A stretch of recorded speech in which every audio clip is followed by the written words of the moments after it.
बिस्मिल्लाहिर्रहमानिर्रहीम नहमदुहु व नुसल्ली व नुसल्लिमु अला रसूलिहिल करीम अम्मा बाद।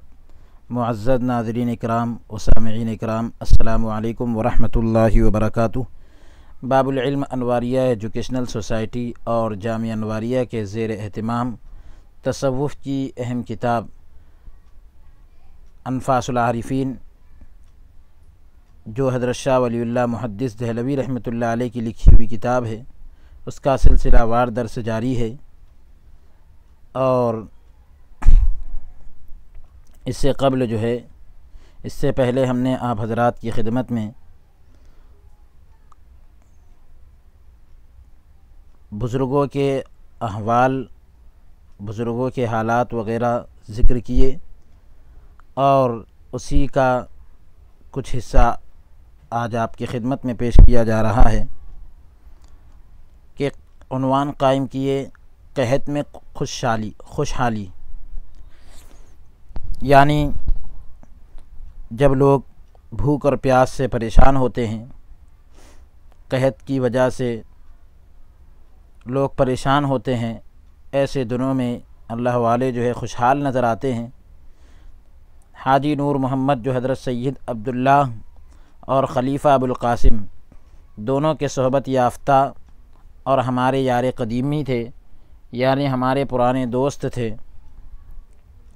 बयान करते हैं कि जिन दिनों हज़रत ख़लीफ़ा मक्का मुअज़्ज़मा में मुक़ीम थे, वहाँ पर क़याम किए हुए थे। इत्तिफ़ाक़ से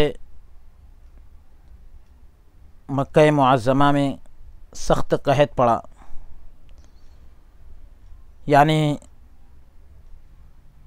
खाने पीने के लोगों के असबाब न बन पड़े। करीब था कि लोग इंसानों को खा जाते, यानी इतने भूख का आलम हो गया और इतने कहत का आलम हो गया। उन्हीं अय्याम में, उन्हीं दिनों में बारहा यानी कई बार हम हज़रत ख़लीफ़ा की खिदमत में पहुँचे तो उन्हें बिरयानी वग़ैरह ऐसे लज़ीज़ ताम यानी लज़्ज़तदार खाने तनावुल करते हुए, खाते हुए पाया, जो हमें भी इनायत फ़रमाते थे, हमको भी देते थे, जिसे खाकर हम लोग ताज्जुब करते थे। एक रोज़ हम इस मुअम्मे के बारे में पूछ बैठे, यानी ये जो मामला था कि ये क्या पहली है और ये क्या मामला है कि सारे लोग भूख से परेशान हैं और हज़रत ऐसे दिनों में इतने लज़ीज़ खाने और उम्दा खाने खाते हैं। तो हमने पूछा तो मुतबस्सिम होकर फ़रमाया, मुस्कुराते हुए कहा कि जो खुदा अकबराबाद में था वो यहाँ भी हमारे साथ है। तो यानी जो वहाँ हमको रोज़ी देता था, आज वही खुदा हमको यहाँ भी रोज़ी अता कर रहा है। अब उसके बाद एक उन्वान कायम कर रहे हैं, एहतराम मेहमान का एहतराम। वालिद माजिद फ़रमाते थे कि एक रोज़ हम हज़रत ख़लीफ़ा की खिदमत में पहुँचे तो देखा कि हम्माम की तैयारी करके घर से बाहर आए हुए थे। मुझे देखकर वापस पलटे, चमचा, प्याला, गुलाब और पताशे मेरे सामने लाकर रख दिए। तो इस तरीक़े से ये जो ज़रूरत की चीज़ें होती है वो मेरे सामने लाकर रख दिए। फिर फरमाया, जी चाहे तो पताशे खा लीजिए, मीठे जो होते हैं तो उसको खा लीजिए, वरना गुलाब में डालकर शरबत नोश कीजिए। गुलाब के अंदर डालकर इसका शरबत बनाकर पी लीजिए। तो उनके मुरीदों में एक दरवेश ने जल्दी से कहा कि मौसम सर्द है, यानी मौसम ठंडा है, लिहाजा महज पताशे खाना मुनासिब रहेंगे, यानी सिर्फ़ पताशे खाना अच्छा रहेगा, क्योंकि मौसम ठंडा है। मौसम अगर गर्म होता तो उसको गुलाब पानी में डालकर शरबत बनाकर पी लेते। तो आप खामोश रहे और मुझसे फ़रमाया कि आपको क्या पसंद है। मैंने अर्ज़ की शरबत। फ़रमाया क्यों? अर्ज़ की मुख्तसरन ये कि आप जो चमचा, प्याला और गुलाब लाए हैं, अगर महज पताशों पर इक्तिफ़ा कर लूँ, यानी अगर सिर्फ़ पताशों पर बस कर लूँ तो ये चीज़ें बेकार जाएंगी। आपने जो है प्याला भी लाए, चम्मच लाए, चमचा लाए और इसी तरीके से ये गुलाब का पानी वग़ैरह लाए। तो अब अगर मैं सिर्फ़ जो है बताशों पर बस कर दूँ तो ये चीज़ें बेकार रह जाएगी। हालांकि औलिया इकराम के हर काम में कोई ना कोई हिकमत लाजमी होती है। और तफसीलन ये कि आप यानी औलिया इकराम के हर काम में कोई हिकमत जो है यकीनी तौर पर होती है और उसके साथ जुड़ी हुई होती है, हर काम के साथ हिकमत जुड़ी होती है। तफसीलन यानी उन्होंने डिटेल के साथ ये बतलाया कि आप हम्माम को जा रहे हैं, हम्माम की तकलीफ़ को भी शरबत ही तस्कीन दे सकती है, यानी शरबत ही जो है वहाँ पर आराम दे सकता है। तो आप जो है अभी इस तरीक़े से शरबत पी लीजिए। उधर फ़कीर लंबा सफ़र करके आ रहा है और खफ़कान का मरीज़ भी है। अभी इधर जो है फ़कीर लंबा सफ़र करके आ रहा है, तो यानी दिल की धड़कन का जो है वो मरीज़ है। तो इसलिए उन्होंने कहा कि शरबत खफ़कान के लिए मुफीद होता है, दिल की तमाम बीमारियों के लिए जो है मुफीद होता है। ये सुनकर आप उस दरवेश की तरफ मुतवज्जे हुए और फरमाया कि तुमने बग़ैर पूछे क्यों जवाब दिया, बेअदब, हमारी मजलिस के लायक नहीं। आप बहुत गुस्सा हुए, नाराज़ हुए और उससे फ़रमाया कि उठकर चले जाओ। फ़कीर ने गुजारिश की कि ये दरवेश मुझे बद्दुआ देगा क्योंकि मेरी वजह से वो आपकी मजलिस से महरूम हो रहा है। इस मरतबा दरगुज़र फ़रमाइए, यानी माफ़ कर दीजिए। अगर दोबारा इससे कोताही यानी अगर इससे दोबारा कोई गलती सरज़द हो, कोई गलती इससे होती है तो आपको इख्तियार है। बहरहाल उसे माफ़ कर दिया। आप इस तरह लोगों को अदब सिखाया करते थे। अब उसके बाद उन्वान कायम कर रहे हैं खानकाही बेतकल्लुफ़ी, कि खानकाह की जो बेतकल्लुफ़ी होती है उसको ज़िक्र किया जा रहा है। हज़रत वालिद माजिद फ़रमाया करते थे कि हज़रत खलीफ़ा ने जब इरादा किया कि मुझे इरशाद व हिदायत में इजाज़त बख्शें, यानी राह रास्त के जो काम होते हैं, सही रास्ते पर लाने के जो काम होते हैं, उसमें मुझे इजाज़त दें, तो अपने एक इंतहाई मुखलिस को हुक्म दिया, यानी जो इंतहाई इखलास वाला शख्स था बहुत ज़्यादा, उसको हुक्म दिया कि ताम तैयार करो, खाना बनाओ। लोगों को दावत पर बुलाया और फ़कीर को भी तलब करके दस्तार बंधाई, यानी सर पर जो है दस्तार बांधी गई और दुम की मानिंद पीछे से शमला भी छोड़ दिया गया। दुम की तरह जो है अमामा जब बांधते हैं तो पीछे से जो है वो शमला भी छोड़ दिया गया। मैंने अर्ज़ की कि इसमें मोहतम बिशान काम की लियाकत, मैं इस मोहतम बिशान की काम की लियाकत नहीं रखता, यानी इतने अजीम शान काम के मैं लायक नहीं हूँ और इन हुकूक़ की अदायगी नहीं कर सकता। फरमाने लगे तुम्हें दूसरी जगह से भी इजाज़त हासिल है। सैयद अब्दुल्ला के साथ तुम्हारा मामला कैसा था? अर्ज़ की उन्होंने तमाम हुकूक़ इरादत मुझे माफ़ कर रखे थे। फरमाने लगे हमने भी तमाम ज़ाहिरी और बातिनी हुकूक़ माफ़ कर दिए, यानी जिस तरह उन्होंने इरादत के मुरीदी वग़ैरह के जो हुकूक़ होते हैं वो माफ़ कर दिए थे, तो फरमाने लगे कि हमने भी तमाम ज़ाहिरी यानी ऊपरी और अंदरूनी हुकूक़ जो है माफ़ कर दिए हैं। ये और बात है कि बाज़ फ़ुक़रा यानी चंद दरवेश जो है जानबूझकर काम किया करते थे। फिर फरमाने लगे कि अज़बा यानी शमले के लिए मुस्तअमल लफ्ज़ इलाक़ा या ताल्लुक़ को कहते हैं और उसके पसे पुश्त डालने से मुराद ये है, यानी पीठ के पीछे डालने से मुराद ये है कि तमाम हुकूक़ को पसे पुश्त डाल दिया गया है। यानी उन्होंने जो है वो शमले को जो है पीछे की तरफ छोड़ा, तो अब हज़रत जो है जिनको दस्तारबंदी बांधी जा रही है तो ये दरवेश जो है घबरा रहे हैं। तो उनके शेख ने कहा कि आप घबराइए मत, हमने भी जो है ये शमला जो पीछे छोड़ दिया है, तो ये इसके माना यही है, इसका मतलब यही है कि तमाम हुकूक़ को जो है हमने भी माफ़ कर दिया है, पसे पुश्त डाल दिया है, पीठ के पीछे डाल दिया है। इससे मुराद यही है कि माफ़ कर दिया है। फ़कीर और दुनियावी सुकून, दरवेश और दुनिया का सुकून। हज़रत वालिद ने फ़रमाया कि खलीफ़ा अबुल क़ासिम फ़रमाया करते थे कि लोगों को क्या हो गया है कि अपने आराम के लिए भी फ़कीरी इख्तियार नहीं करते।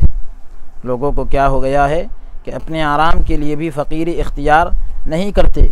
यानी जब तबीयत यकसू हो, तबीयत के अंदर यकसुई हो और यानी तबीयत के अंदर किसी किस्म का इंतशार ना हो और तमाम ख़तरात और वसाविस दूर हो जाए, यानी तमाम जो है वसवसे वग़ैरह जो है उससे हट जाएं, तो आदमी को ज़ाहिरी हरज, ज़ाहिरी तकलीफ़ के बावजूद भी कुल्लियतन आराम और सुकून हासिल हो जाता है, यानी पूरी तरीक़े से आराम और सुकून मिल जाता है।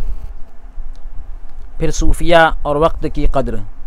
वालिद माजिद फरमाया करते थे कि हज़रत खलीफ़ा के मुखलिस मुरीदों में से एक मेमार यानी तामीर करने वाला अक्सर व बेशतर ये शेर पढ़ा करता था, कार आलम दराज़िए दारत, यानी वो ये कहता था कि कारोबार दुनिया की कोई हद और नहायत नहीं, यानी दुनिया के कारोबार की कोई इंतहा नहीं। जिस कदर मुमकिन हो कारोबार दुनियावी को मुख्तसर करो, जितना हो सके दुनिया के कारोबार को कम करो और फ़ुर्सत के लम्हात को गनीमत जानो। फ़ुर्सत की जो घड़ियां हैं उसको जो है गनीमत जानो। और उसके बाद अंदाज़ तरबियत। हज़रत वालिद माजिद फरमाया करते थे कि हज़रत खलीफ़ा के मुखलिस मुरीदों में से एक मर्द दरवेश सैयद अब्दुल रसूल की एक साहबजादी थी। हज़रत खलीफ़ा के सच्चे मुरीदों में से एक मर्द दरवेश सैयद अब्दुल रसूल की एक साहबजादी थी, एक बेटी थी। उसकी शादी के लिए जब परेशान हुए तो इरादा किया कि कुछ मालदारों से मदद तलब करें। हज़रत खलीफ़ा के पास आए कि मैं दिल्ली जा रहा हूँ। खलीफ़ा ने रुख़्सत किया और फरमाया कि सबसे पहले फ़ुला आदमी से मुलाकात करना।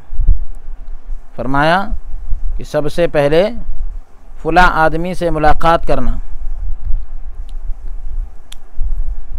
और ये कहकर मेरा नाम लिया, यानी हज़रत शाह अब्दुल रहीम रहमतुल्लाह अलैह का नाम लिया। उसके बाद फिर जहाँ जी चाहे चले जाना। चुनांचे वो सबसे पहले मेरे पास आए, यानी हज़रत शाह अब्दुल रहीम मुहद्दिस देहलवी रहमतुल्लाह अलैह के पास आए। तो मैंने मिलते ही कहा कि हज़रत खलीफ़ा का असल मकसद आपको दौलतमंदों के दरवाज़ों से बाज़ रखना था। हज़रत जो है उनका असल मकसद आपको दौलतमंदों के दरवाज़ों से दूर रखना था, मगर जब आपको परेशान देखा तो ना चाहा कि अपनी ज़बान से मना करे, यानी उन्होंने अपनी ज़बान से मना करना नहीं चाहा। यह सुनते ही सैयद साहब असल हकीकत तक पहुँच गए और अगनिया के दरवाज़ों तक जाने का ख़याल, मालदारों के दरवाज़े तक जाने का ख़याल तर्क कर दिया, छोड़ दिया। जब ये बात हज़रत खलीफ़ा तक पहुँची तो फरमाया कि वाकई इस अब्दुल रहीम के पास भेजने से मेरी गलत यही थी, मेरा मकसद यही था कि शाह अब्दुल रहीम रहमतुल्लाह अलैह के पास अगर भेज दिया जाए तो वो इस तरीक़े से इनकी इस्लाह फरमा देंगे। अब उसके बाद अमानत फ़क्र की बाबत अमानत फ़क्र यानी फ़क्र की अमानत के बारे में ज़िक्र कर रहे हैं। हज़रत वालिद माजिद ने फरमाया कि हज़रत खलीफ़ा मुझे अक्सर फरमाया करते थे कि शहर के दरवेशों की ज़ियारत किया करो, लेकिन मैं पसोपेश कर जाता, आगे पीछे हो जाता, क्योंकि मैं अपने दिल में कुल्ली तौर पर मैंने मुकम्मल तरीक़े से बजुज़ उनके किसी की कशिश ना पाता था। एक रोज़ ताकीद से फरमाया, एक दिन जो है ताकीद से कहा और जब झिझक देखी, यानी थोड़ा ये देखा कि मैं थोड़ा झिझक रहा हूँ, डर रहा हूँ, तो खादिम से फरमाया इन्हें सैयद अज़मतुल्लाह की खिदमत में ले जाओ, जो मशाइख़ चिश्तिया सिलसिले के जो है मशहूर बुज़ुर्गों में से थे। उन्हें मेरा सलाम कहकर अर्ज़ करना कि एक दरवेश को आपकी मुलाकात के लिए भेज रहा हूँ। जब हम उनके मोहल्ले में पहुँचे तो खादिम उनका मकान भूल गया। खादिम जो है उनका मकान भूल गया। इत्तेफाक से वहाँ कुछ बच्चे खेल रहे थे। मेरी निगाह एक बच्चे पर पड़ी तो मैंने फ़ौरन कहा कि ये बच्चा तो बुज़ुर्ग ज़्यादा मालूम होता है, यानी किसी बुज़ुर्ग का बेटा मालूम होता है, इससे पूछ लीजिए। पूछने पर मालूम हुआ कि वो सैयद अज़मतुल्लाह का बेटा है। चुनांचे वो हमें घर ले गया और हज़रत खलीफ़ा का पैगाम जनाब सैयद तक पहुँचाया। उन्होंने कहलवा भेजा, ये कहला दिया, ये तिला देकर भेजी कि मैं बिस्तर अलालत पर पड़ा हूँ,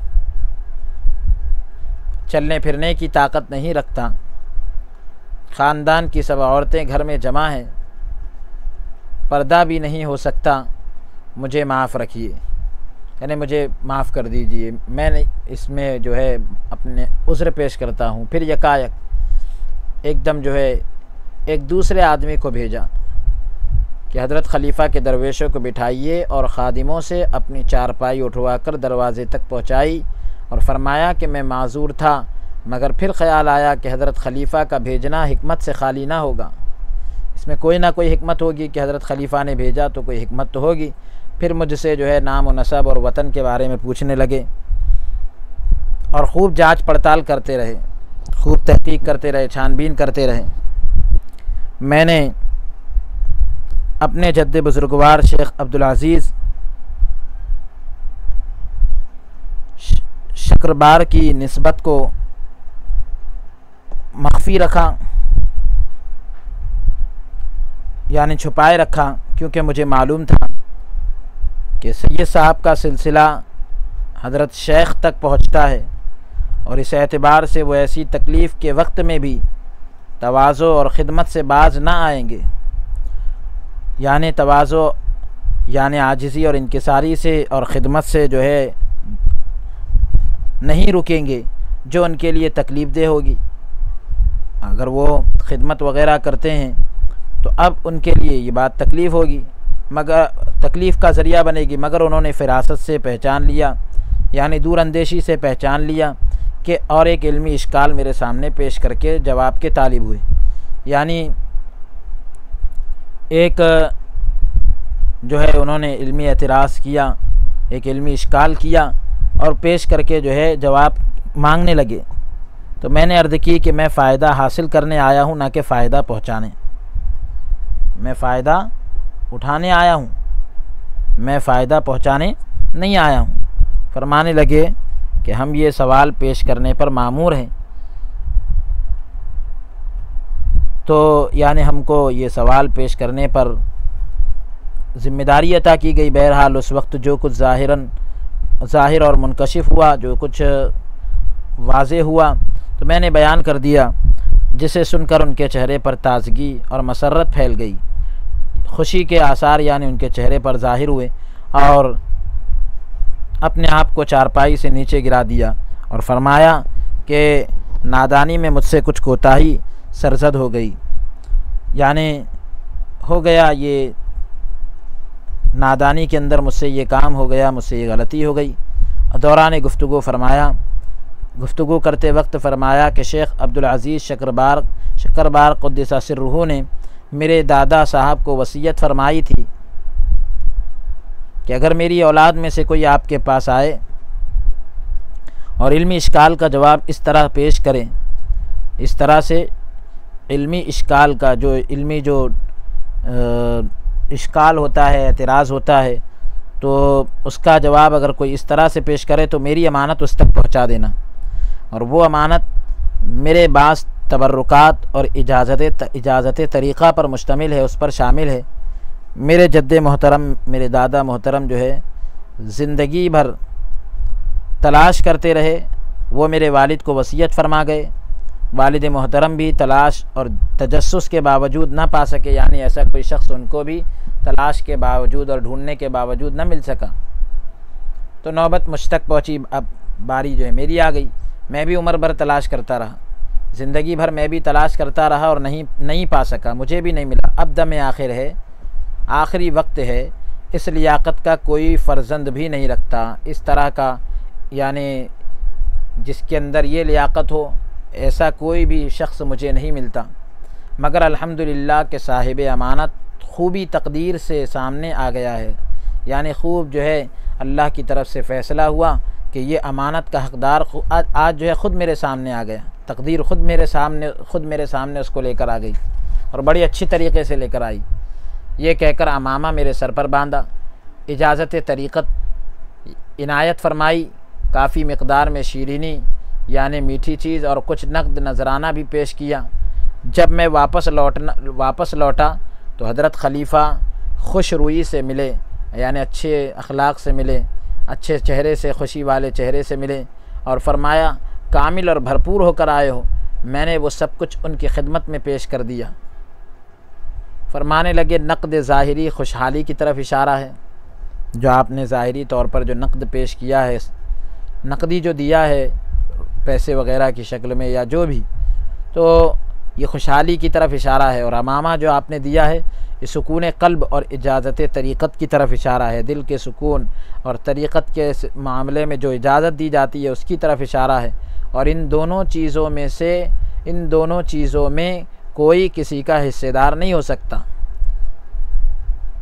बाद में आपने थोड़ी सी शीरनी और शीरनी कबूल फरमा ली, कुछ मीठी चीज़ जो थी वो कबूल फरमा ली।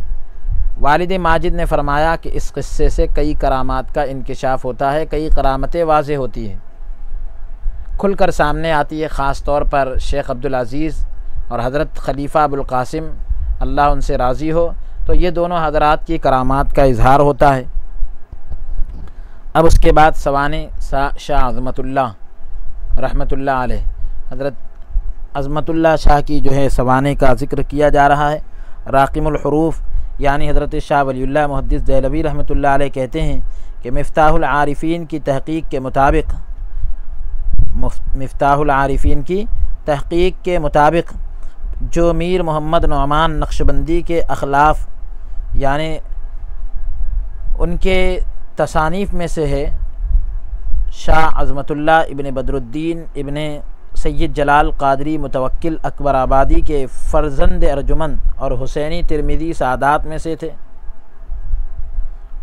और उनका मौलिद मस्कन, उनके जाए पैदाइश यानी पैदाइश का मकाम और उनके रहने की जगह जो है अकबराबाद था।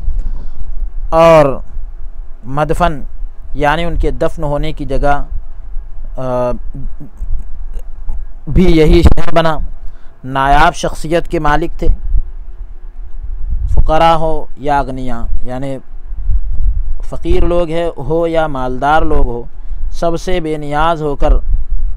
बिल्कुल बेनियाज़ होकर गोशे आफ़ियत में, आफ़ियत के कोने में जो है लम्हात ज़िंदगी बसर फरमाते थे, ज़िंदगी के लम्हात को गुजारते थे। सिलसिला क़ादरिया, चिश्तिया, सोहरवर्दिया और शत्तारिया में लोगों से बैअत लेते थे। 72 बरस के होकर यानी 72 बरस की उम्र में जब आप पहुँचे तो 4 रबीउल अव्वल सन 1084 हिजरी को जान आफरी के सुपुर्द कर दी, खुदा के हवाले कर दी और अपने महल्ले में मदफून हुए। अब उसके बाद कह रहे हैं फ़ुक़रा और मजाज़ीब के साथ यानी फ़कीरों और मजज़ूबों के साथ हज़रत वालिद माजिद की मुलाक़ातें, हज़रत शाह अब्दुर रहीम रहमतुल्लाह अलैह की मुलाक़ातें फ़कीरों और मजज़ूबों के साथ। अब इस बारे में जो है एक बड़ा उन्वान कायम किए और उसके तहत फिर चंद उन्वान लेकर आए। तो पहला उन्वान इस सिलसिले में लाए कि मुस्लिम माशरे में तक़रीबात उर्स का सिलसिला। मुस्लिम माशरे में उर्स की जो तक़रीबात है उसका सिलसिला, उसके ताल्लुक़ से चंद बातें ज़िक्र कर रहे हैं। हज़रत वालिद माजिद फरमाया करते थे कि मैंने ख्वाजा बेरंग के एक ऐसे खलीफ़ा को देखा जो ज़ईफ़ुल उम्री के बावजूद ताबनाक चेहरे वाले, उनके एक ऐसे खलीफ़ा को देखा जो बहुत ज़्यादा उम्र होने के बावजूद ताबनाक चेहरे वाले और इंतहाई जलीलुल क़द्र बुज़ुर्ग थे। तो ऐसा नहीं है कि बुज़ुर्ग होने की वजह से और बहुत ज़्यादा उम्र वाले होने की वजह से उनका चेहरा जो है इस तरीक़े से मुरझा गया हो और उनके चेहरे पर जो है किसी किस्म की कोई कमज़ोरी झलक रही हो, नहीं, बल्कि चेहरा बिल्कुल ताबनाक और इंतहाई बहुत ज़्यादा जलील क़द्र बुज़ुर्ग थे। आप शेखी के नाम से मशहूर थे। तक़रीब उर्स मनाते थे, उर्स की जो तक़रीब वग़ैरह होती है वो मनाते थे। 6-7 साल की उम्र में मैं भी कई दफ़ा यानी कई मरतबा उनके उर्स में शामिल हुआ। राक़िमुल हुरूफ़ यानी ये किताब के लिखने वाले हज़रत शाह वलीउल्लाह मुहद्दिस देहलवी रहमतुल्लाह अलैह कहते हैं कि उस जलीलुल क़द्र मर्द बुज़ुर्ग का असल नाम शेख नेमतुल्लाह था। वो जो नेक बंदे थे, जो खलीफ़ा थे, उनका असल नाम शेख नेमतुल्लाह था, लोग उनको शेखी से बुलाते थे और वो शेखुल इस्लाम ख्वाजा अब्दुल्ला अंसारी की औलाद में से थे, मगर उर्फ़ आम में वो शेखी के नाम से मारूफ़ थे, पहचाने जाते थे। जब शेख नेमतुल्लाह ख्वाजा बेरंग की खिदमत में पहुँचे तो उन्होंने बेहद लुत्फ़ करम फरमाया, बहुत ज़्यादा लुत्फ़ करम फरमाया। हज़रत शेखी ने सन 1067 हिजरी में रहलत फरमाई, इंतकाल फरमाया। ख्वाजा शेखी के ज़िक्र के बाद हज़रत वालिद ने लतीफ़े के अंदाज़ में एक हिकायत बयान फरमाई। फरमाने लगे कि शेखी मर्द विलायती थे, यानी साहिब विलायत बुज़ुर्ग थे, बड़ी सी पग सर पर रखते, यानी एक बड़ी सी जो है पगड़ी वगैरह सर पर रखते और कुशादा जुब्बा पहनते थे। जुब्बा जो है उनका ज़रा चौड़ा था, मगर उर्स में तबर्रुक के लिए इंतहाई छोटी रोटियां तकसीम करते थे। तबर्रुक के लिए, बरकत के लिए इंतहाई बहुत ज़्यादा छोटी रोटियां तकसीम करते थे, बाँटते थे। तो एक ज़रीफ़ ने अज़राए तमस्खुर कहा, एक होशियार शख्स ने जो है मजाक के अंदाज़ में कहा कि मियाँ शेखी जुब्बे शुमा हज़ार मेखी, दस्तार शुमा आ वनाने शुमा ई, यानी मियाँ शेखी तुम्हारा जुब्बा तो वसी और अरीज़ है, बहुत ज़्यादा चौड़ा है, कुशादा है। दस्तार वो है, यानी दस्तार भी बड़ी है, मगर रोटी ये गोया ऊंची दुकान और फीका पकवान वाला किस्सा है। तो इस तरीक़े के बुज़ुर्गों के जो लतीफ़े रहते हैं उसको ज़िक्र कर दिया गया। अब आईने दिल के बारे में ज़िक्र कर रहे हैं। दिल का जो आईना होता है, हज़रत वालिद माजिद फरमाया करते थे कि एक रात में अकबराबाद में जा रहा था कि मजज़ूब शक्ल एक दरवेश सामने आ गया। मजज़ूब शक्ल का एक दरवेश जो है सामने आ गया और ज़माने भर के मजज़ूबों के नाम ले लेकर कहने लगा कि शाम में फ़ुला मजज़ूब है, रूम में, मुल्क शाम में फ़ुला मजज़ूब है, रूम में फ़ुला मजज़ूब है, वग़ैरह ज़ालिक, यानी इसके अलावा और नाम लिए। मेरे दिल में आया कि काश हिंदुस्तान के मजज़ूबों के नाम भी लेता। मेरे दिल में इस ख़याल के आते ही हिंदुस्तान के मजज़ूबों के नाम गिनने लगा, यानी बतलाने लगा। इसी असना में, इसी दौरान वो कहने लगा कि फ़ुला मजज़ूब बहुत ही खूब है। अब राक़िमुल हुरूफ़ यानी हज़रत शाह वलीउल्लाह रहमतुल्लाह अलैह का ख़याल है कि ये राय भीका मजज़ूब के बारे में थी। भीका मजज़ूब एक मजज़ूब का नाम है, भीका मजज़ूब। तो भीका मजज़ूब के बारे में ये कह रहे हो कि फ़ुला मजज़ूब बहुत खूब था और फ़ुला आदमी नीम मजज़ूब है, यानी फ़ुला आदमी जो है आधा मजज़ूब है। राक़िम का गुमान है कि ये बात उसने पीरा मजज़ूब के मुताल्लिक़ कही, यानी ये जो कहा नीम मजज़ूब तो ये पीरा मजज़ूब के ताल्लुक़ से कहा हो। इसी दौरान मेरे दिल में ख़याल आया कि काश हिंदुस्तान के सालिकों के बारे में भी कुछ बयान करता। तो औलिया अल्लाह चूँकि बातिन पर नज़र रखते हैं, जैसे ही इनके दिल में ख़याल आया कि सुलूक के रास्ते पर कौन लोग चल रहे हैं इस वक्त, तो उनके बारे में भी कुछ बयान कर दे। तो उस ख़याल पर फ़ौरन मुत्तला होकर यानी इसकी इत्तिला पाकर कहने लगे कि अकबराबाद में खलीफा अबुल कासिम का सानी कोई नहीं, उनके जैसा कोई नहीं, कोई उनका दूसरा नहीं। फिर मेरी तरफ मुतवज्जे होकर कहा कि तुम क्यों खड़े हो, चले जाओ, और मैं वहाँ से चल पड़ा। फिर उसके बाद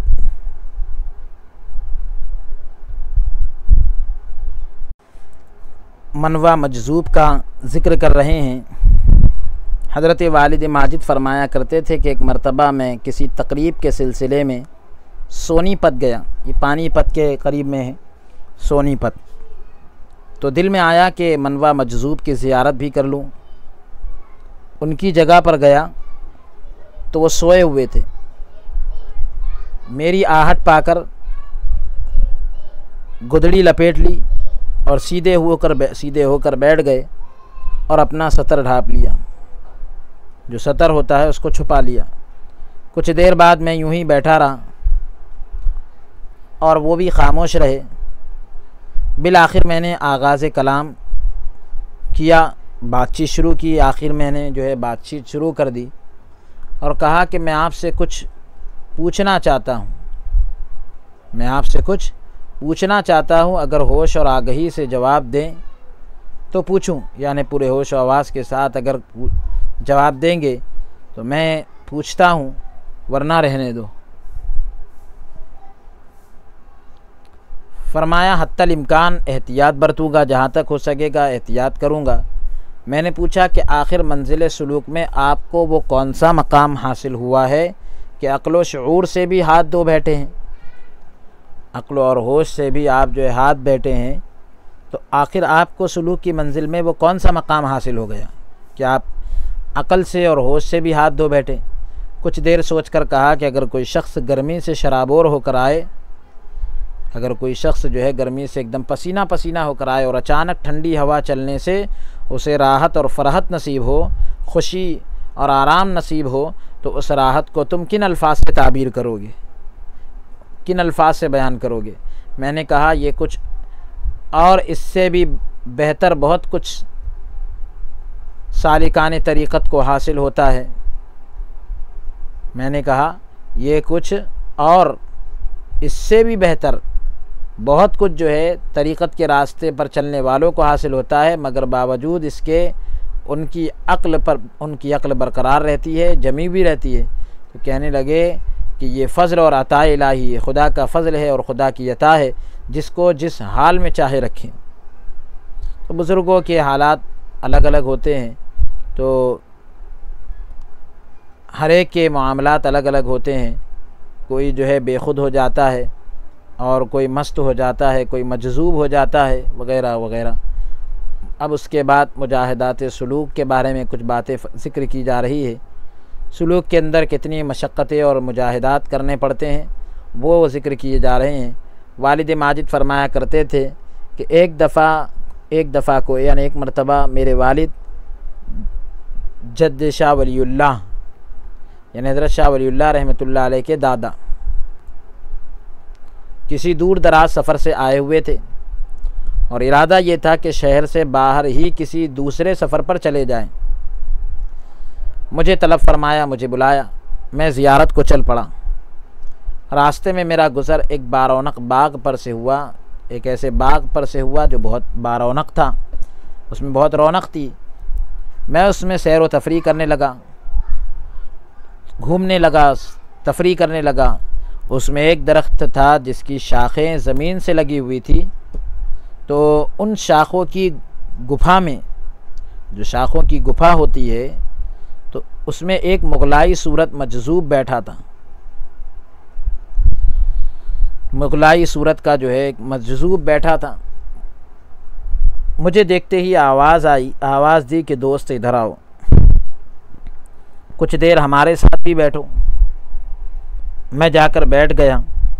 उसने अपने सलूक और मुजाहिदात की बातें शुरू कर दी। तो उन बातों में से एक ये भी बताई कि मैं आगाज़ सलूक में, सलूक की इब्तिदा में एक पहर बल्कि इससे भी ज़्यादा हब्से दम करता था। तो यानी दिन भर के जो दिन और रात के जो पहर होते हैं, तो एक पहर बल्कि उससे भी ज़्यादा, यानी इतना लंबा अरसा जो है मैं हब्से दम करता था, यानी अपनी सांसों को गुम कर लेता था और अपनी सांसों को इस तरह रोक कर अल्लाह अल्लाह किया करता था। अपनी सांसों के ऊपर जो ख़यालात आते हैं तो उस पर जो है अल्लाह अल्लाह किया करता था। ये मजज़ूब बज़ाहिर ज़ाहिरी तौर पर मौलाना क़ाज़ी क़ुद्दस सिर्रुहु के सिलसिले से निस्बत रखता था। इसी असना में कहने लगा कि तुम्हारे साथ फ़ुला ताम है, इसी दौरान कहने लगा कि तुम्हारे साथ फ़ुला खाना है, उसमें से थोड़ा सा मेरे लिए मंगवाओ। मैंने मंगवा दिया तो उन्होंने तनावुल फरमाया, यानी खा लिया। फिर कहने लगे कि तुम्हारी जेब में इस कदर पैसे हैं, यानी इतने इतने पैसे हैं, मुझे उनमें से एक सिक्के की ज़रूरत है ताकि हज्जाम को देकर सर और दाढ़ी की इस्लाह करा सकूँ, यानी सर और दाढ़ी के बाल सही करा सकूँ। मैंने पैसे उनके सामने रखे और उसी वक्त चल पड़ा। अब उसके बाद उन्वान कायम कर रहे हैं ताआम अगनिया से नफ़रत, मालदारों के खाने से जो है नफ़रत। वालिद माजिद फरमाते थे कि मारवाड़ की तरफ एक मजज़ूब रहता था, मारवाड़ एक इलाक़ा है, तो वहाँ उस तरफ एक मजज़ूब रहता था जो मस्जिद में कभी नहीं आता था। कहता था हम पलीद है यानी गंदे हैं, हमें मस्जिदों में आना मुनासिब नहीं, ठीक नहीं। अलावा इसके अलावा जो है वो उस इलाक़े के ज़मींदारों का खाना भी नहीं खाता था, वहाँ के जो बड़े लोग थे उनका खाना नहीं खाता था। और इस सिलसिले में हिंदी में कुछ कहा करता था, जिसका मतलब ये था कि इस ताम में घुटन और रूहानी कब्ज़ है, यानी रूहानी जो है तरक्की रुक जाती है और इसमें मुझे घुटन होती है इस खाने में। जब मैं उस तरफ गया तो मुझे देखते ही वो मस्जिद में चला गया और मेरे साथ ताम भी तनावुल किया, यानी खाना भी खा लिया। लोगों ने पूछा कि ये क्यों? कहने लगा कि इस बुज़ुर्ग के सबब से पाक हो गया, इस बुज़ुर्ग के यानी सोहबत से और मुलाकात से जो है मैं पाक हो गया और तुम्हारे ताम की घुटन भी दूर हो गई। तुम्हारे खाने से जो मेरे को घुटन होती थी, तकलीफ़ होती थी, दुश्वारी होती थी, अब वो घुटन भी दूर हो गई। अब उसके बाद कह रहे हैं हदीस दिल की बात। वालिद माजिद फरमाया करते थे कि शरह मुल्ला जामी की बहस अत्फ़ की बहस में एक ऐसी मुश्किल इबारत पेश आई। ये मुल्ला जामी आपका पूरा नाम अब्दुर्रहमान है। आपके दादा बुज़ुर्गवार जद्द अमजद मौलाना शमशुद्दीन ने पहले यानी शुरू में जो है खुरासान के मौदे जाम एक इलाके का एक जगह का नाम है जाम, तो उसमें इकामत इख्तियार की, यानी वहाँ रहने लगे। आपके वालिद मौलाना निज़ामुद्दीन भी मुतबहर आलिम यानी बहुत इल्मी सलाहियत के मालिक और मशहूर दरवेश थे। मौलाना अब्दुर्रहीम जामी जो है मौदा जाम ही में पैदा हुए, जाम इलाक़े में पैदा हुए।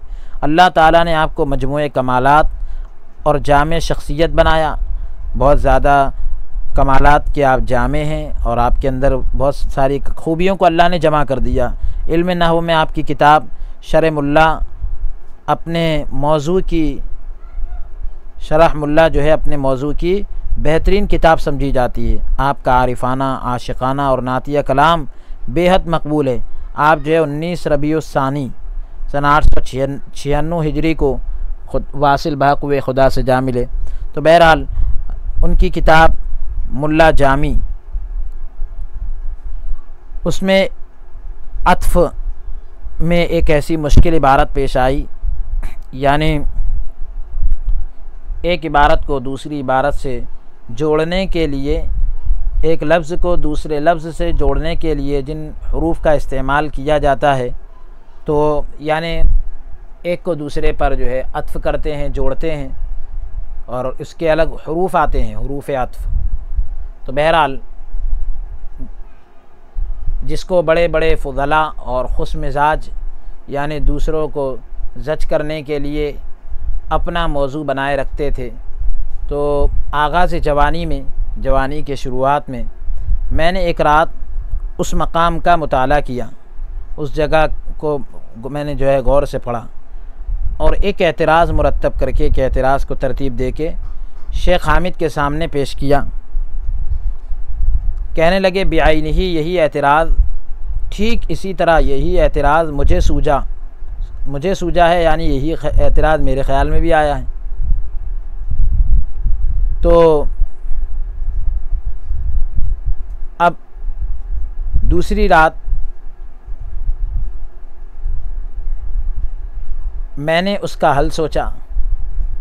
शेख हामिद ने शरह मुल्ला का नुस्खा मंगवा कर देखा, जो किताब होती है वो मंगाई, तो उस मकाम पर यह एतराज़ लिखा हुआ था और आखिर में फ़तअम्मल का लफ्ज़ मरकूम था, यानी फ़तअम्मल का लफ्ज़ लिखा हुआ था। फ़तअम्मल का मतलब यह है कि आप यहाँ पर अब थोड़ा सा गौर व फ़िक्र से काम लीजिए।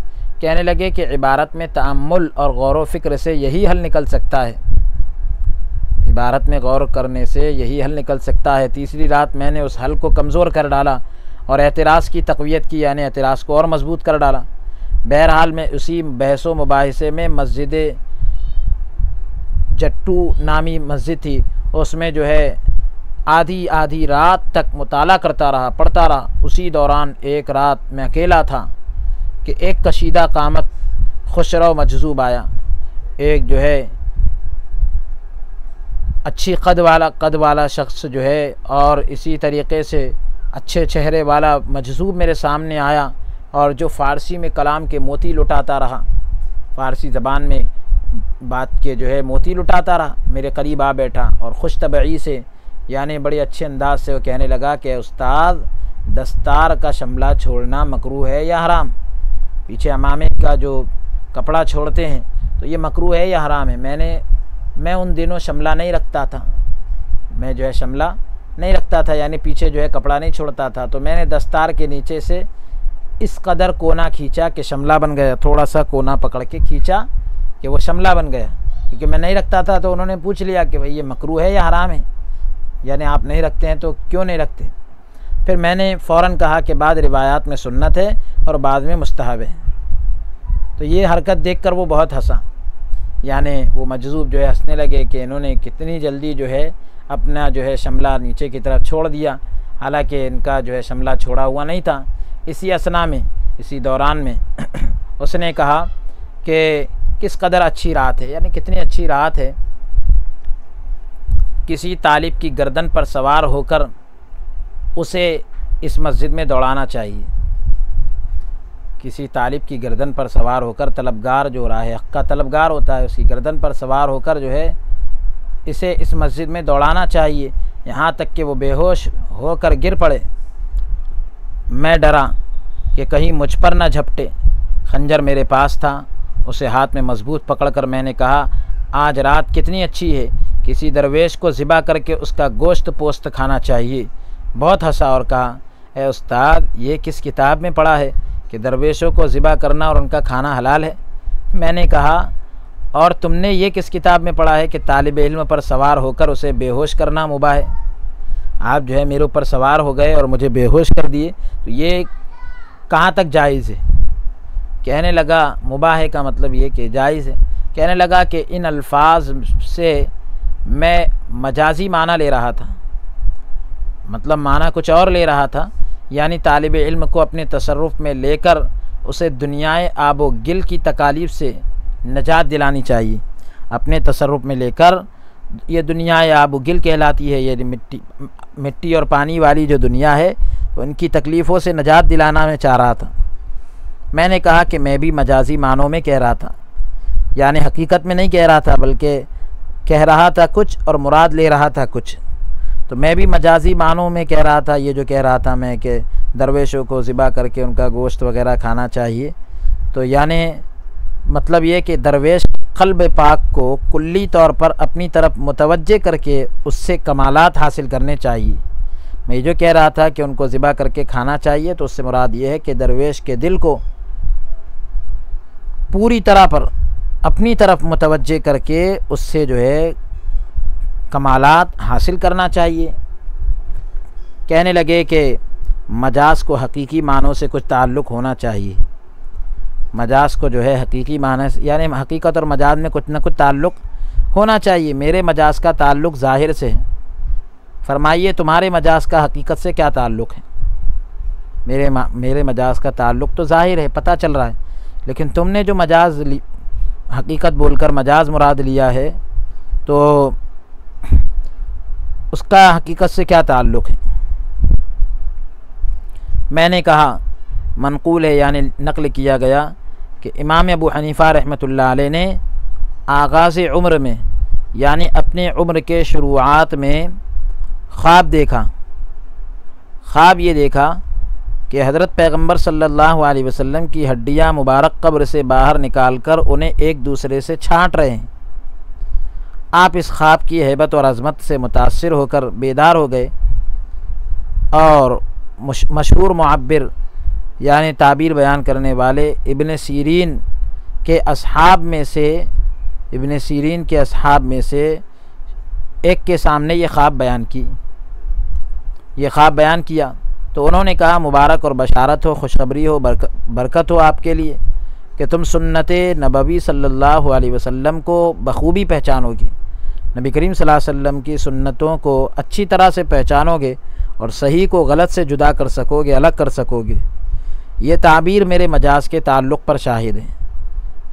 ये ताबीर जो है मेरे मजाज के ताल्लुक़ पर गवाह है।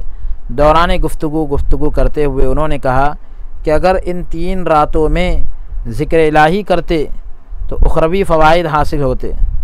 अगर इन 3 रातों में खुदा का ज़िक्र करते तो आखिरत के फ़ायदे हासिल होते। अगर आराम करते तो तन बदन को राहत नसीब होती।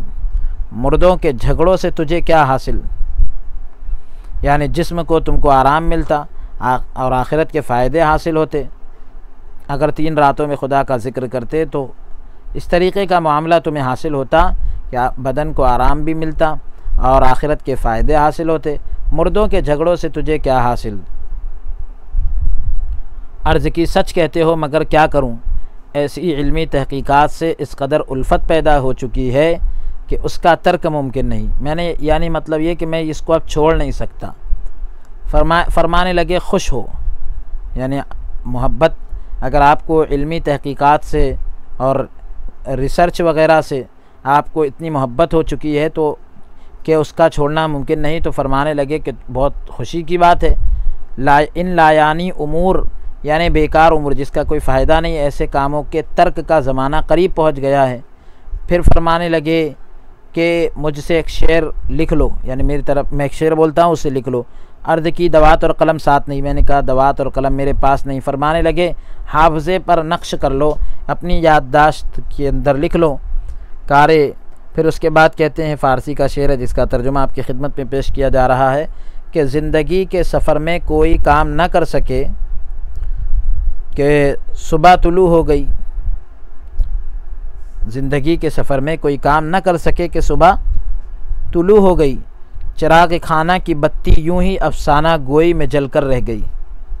घर के चिराग की बत्ती यूं ही जो है अफसाना गोई में, यानी जो है कहानियों वग़ैरह में ही जो है जलकर रह गई। और ज़िंदगी के सफ़र में कोई काम नहीं कर सके और सुबह हो गई। फिर कह रहे हैं वली रा वली मी शनासत, कि वली को वली ही पहचानता है। वालिद माजिद फरमाया करते थे कि मज़कूरा वाक़े के बाद मुताला करने से दिल बुझ गया। जो वाक़या भी ज़िक्र किया गया उसको जब पढ़ा तो उसको मुताला करने से जो है दिल बुझ गया और फिर कभी तालिब इल्मों की तरह मुताले का इत्तेफाक न हो सका। फरमाते थे कि एक दफ़ा रास्ते में जा रहा था, एक मरतबा मैं रास्ते में जा रहा था कि एक मजज़ूबा सामने आ गई। बत्ती के तेल से तर की हुई छीतड़ों की गुदड़ी, बत्ती का जो तेल होता है तो उससे जो है गीली की हुई चीथड़ों की जो गुदड़ी आती है तो उसने अपने ऊपर ले रखी थी। बत्ती में जो तेल इस्तेमाल किया जाता है तो वो तेल से जो है गीली की हुई एक गुदड़ी जो है उसने अपने ऊपर ले रखी थी। मेरा रास्ता पकड़ लिया और बुलंद आवाज़ से पुकारी, बुलंद आवाज़ से कहने लगी कि ये शख्स लिवाए नक्शबंदिया का हामिल है। नक्शबंदी जो है झंडे का ये उठाने वाला है, जिसे ख्वाहिश हो इसे देख ले। यानी जो लिवाए नक्शबंद के हामिल को देखना चाहता हो वो इसे देख लो।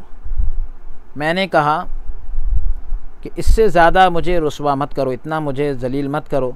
चुनांचे ये सुनकर वो चली गई। राक़िमुल हुरूफ यानी हज़रत शाह वलीउल्लाह मुहद्दिस देहलवी रहमतुल्लाह अलैह के गुमान में हज़रत वालिद माजिद ने उस रोज़ ये भी फ़रमाया कि मुझे इल्हाम हुआ है, अल्लाह की तरफ से ये बात मेरे दिल में आई है कि आज के दिन तुझे जो भी देखेगा वो बख्शा जाएगा। और इसी वजह से बाज़ार चला गया। फरमाया करते थे कि एक दिन मेरे दिल में आया कि सूफिया के लिबास में क़ैद रहना तकल्लुफ़ से खाली नहीं। जो तकल्लुफ़ करते हैं तो वो ये बहुत ज़्यादा तकल्लुफ़ करना पड़ता है। चुनांचे मैंने ये लिबास उतार दिया, सूफियों का लिबास मैंने उतार दिया। सिपाहियों वाला अमामा बांध कर कमर से शमशीर लटकाई, तलवार लटकाई और घोड़े पर सवार होकर चल दिया। एक मजज़ूब सामने आ गया, साहिब जज्ब जो है सामने आया और कहने लगा कि कोई शख्स चाँद को प्याले से ढाँप सकता है? तुझे कसम है माबूद ज़ुल जलाल की, ये वर्दी उतार और लिबास सूफिया पहन, सूफियों का लिबास पहन उस दिन के बाद मैंने अपने ऊपर सूफियाना लिबास लाजिम करार दे दिया। सूफियों का लिबास जो है मैंने अपने ऊपर लाजिम कर लिया। अब उसके बाद उन्वान कायम कर रहे हैं आना के खाकरा बनज़र की मियाँ कुनंद के उन लोगों के बारे में बतलाया जा रहा है कि जो मिट्टी को भी एक नज़र के अंदर कीमिया कर देते हैं, यानी सोना बनाने वाला मामला जो होता है। हज़रत वालिद माजिद फरमाते थे कि शाह अरज़ानी एक मजज़ूब बुज़ुर्ग थे जो उमूमन हाकिमाना वज़ा में रहते थे, हाकिमाना लिबास में रहते थे। उनके रहने सहने का अंदाज़ बिल्कुल बादशाहों के जैसा था। मेरी दावत कबूल करने में ख़ास दिलचस्पी रखते थे। कभी कभी ऐसी खलात फ़ाखिरा में मलबूस होकर बाहर निकलते, यानी ऐसे फ़ख्र वाले लिबास पहन कर बाहर निकलते जो सलातीन के सिवा बादशाहों के को छोड़कर उमूमन किसी को मैसर नहीं आती थी। यानी ऐसे लिबास पहनते जो बादशाहों के अलावा आम तौर पर कोई पहनता नहीं है और किसी को ये लिबास मिलते भी नहीं। फिर थोड़ी देर बाद लिबास उतार कर जो है नंगे हो जाते, बरहना हो जाते।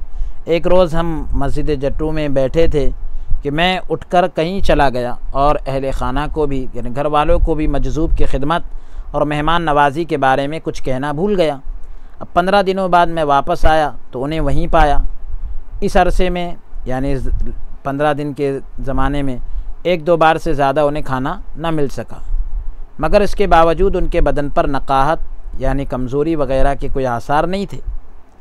बिरादर गिरामी अबू रज़ा मोहम्मद यानी मेरे भाई जो है इब्तिदा में इंतहाई तंगदस्त थे, शुरू में बहुत जो है गरीब थे।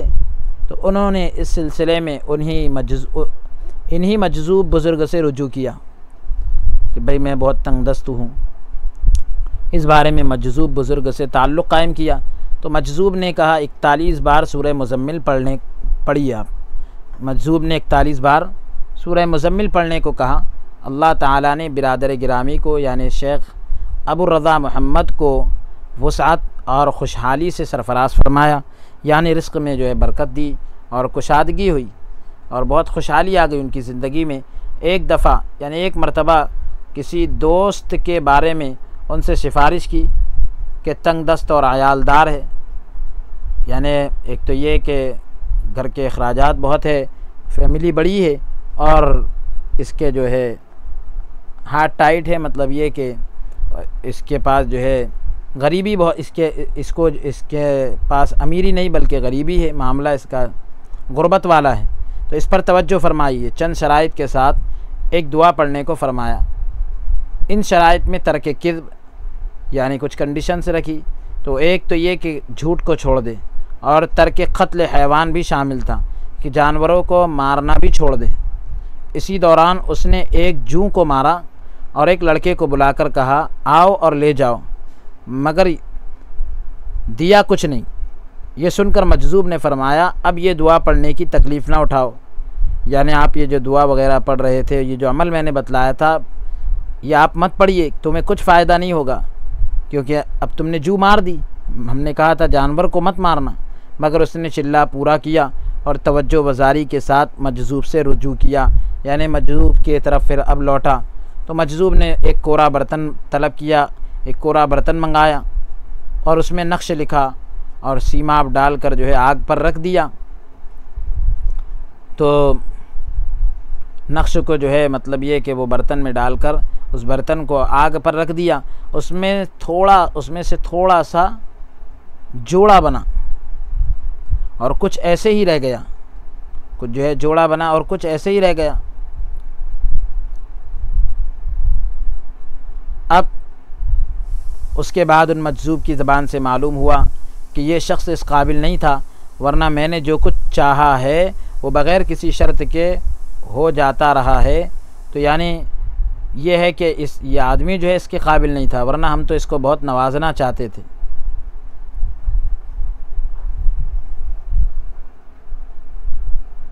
अब उसके बाद कह रहे हैं मगसरा हमा कुनंद, मगस शहद की मक्खी को कहते हैं।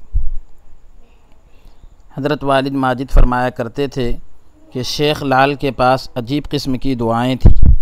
एक दिन मुझसे कहा, समा का ज़ौक़ रखते हो? मैंने कहा हाँ। फिर एक कुएं के किनारे खड़े हो गए, संगरेज़े पर कुछ लिखा, यानी कंकरों पर जो है कुछ लिखा और वहीं डाल दिया। अजीब व गरीब साज़ों की आवाज़ें आने लगी। अजीब व गरीब जो है साज़ जो होती हैं, अलग अलग आवाज़ें आने लगी। कभी कभार ऐसे दुआ पढ़ते कि भीड़ निकल आते और पहले से हाथ में पकड़ी हुई लाठी से उन्हें मारते और खालिस सोना बन जाता। तो एक दिन मेरे पास आए कि ज़िंदगी के आखिरी लम्हात है, मुझसे ये अमाल यानी दावत व औरात यानी ये दुआएं और वज़ाइफ वगैरह ले लीजिए। मैंने कहा मुझे कुछ ज़रूरत नहीं। कहने लगे, अगर तुम नहीं लेते तो दरिया में डालता हूँ, क्योंकि दूसरा कोई अहले नज़र नहीं आता। तो मैंने कहा डाल दीजिए। चुनांचे अमाल व औरात की वो तमाम किताबें यानी वज़ाइफ वगैरह की तमाम किताबें उन्होंने जो है दरिया में डाल दी। आज के सिलसिले दर्स को हम यहीं पर मौकूफ़ करते हैं। आलमीन की बारगाह में दुआ करते हैं कि परवरदिगार आलम हमारे पढ़ने और सुनने को अपनी मुक़द्दस बारगाह में कबूल फ़रमाएँ, हम सब के लिए ज़रिए नजात बनाएँ। आमीन। वसल्लल्लाहु तआला वसल्लम अला खैरि खल्क़ि व नूरि अर्शिही सय्यिदिना मुहम्मद व अला आलिहि व अस्हाबिहि अजमाइन बिरहमतिक या